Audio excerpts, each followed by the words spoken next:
सरकार किसानों की आय बढ़ाने के लिए खास करके हमारे अपने राज्य के अंदर सभी प्रकार की संभावना जिसमें जैविक खेती, प्राकृतिक खेती को बढ़ा करके किसानों की आय बढ़ाने के लिए और दुनिया के लोगों का स्वास्थ्य अच्छा रखने के लिए मध्य प्रदेश से वैसे भी फूड बास्केट है लोगों का। खासकर कृषि में जो मध्य प्रदेश का अपना योगदान है वो किसी भी राज्य से सबसे ज़्यादा है। ऐसे में हमारी खेती में कम से कम रसायन का उपयोग हो, जैविक को प्रोत्साहन दे करके निर्यात में हम बड़ी भूमिका अदा कर सकते हैं। अब तो जैविक काटन की बहुत ज़बरदस्त मांग है। ऐसे में इन सारी बातों को प्रोत्साहन देने के लिए पूरे वर्ष का कार्यक्रम बनाने के लिए मैंने विभाग से कार्यशाला आयोजित करने का कहा था और वो कार्यशाला आयोजित करके आने वाले समय में कृषि आधारित नए उद्योगों की श्रृंखला प्रदेश भर में तैयार हो।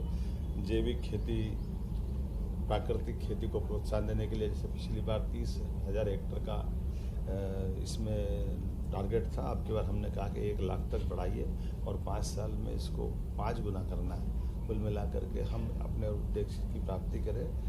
मैं अपनी सरकार की ओर से कह सकता हूँ कि ये हमारा कृषि आधारित किसानों का राज्य है। किसान, महिला, गरीब, युवा सभी को एक तरह से खेती के आधार से ही सबकी प्रगति संभव है। तो इनकी उन्नति जितनी अच्छी हो सकती, जो हो सकता वो सरकार सब करना चाहेगी। सबकी बेहतरी के लिए सरकार लगातार काम कर रही है। यशस्वी प्रधानमंत्री का स्वयं आगमन हो रहा है। ऐसे में हम उद्योग की बात अगर कर रहे हैं तो उसका बेस कृषि आधारित उद्योग की बात भी हम भूल नहीं रहे। वो कृषि आधारित उद्योग में जब बात कर रहे हैं तो रोजगार परक इंडस्ट्री की बात भी कर रहे हैं, जिसमें रेडीमेड इंडस्ट्री के माध्यम से भी लाभ मिलेगा। मेरी अपनी ओर से सभी किसान भाई बहनों को बधाई।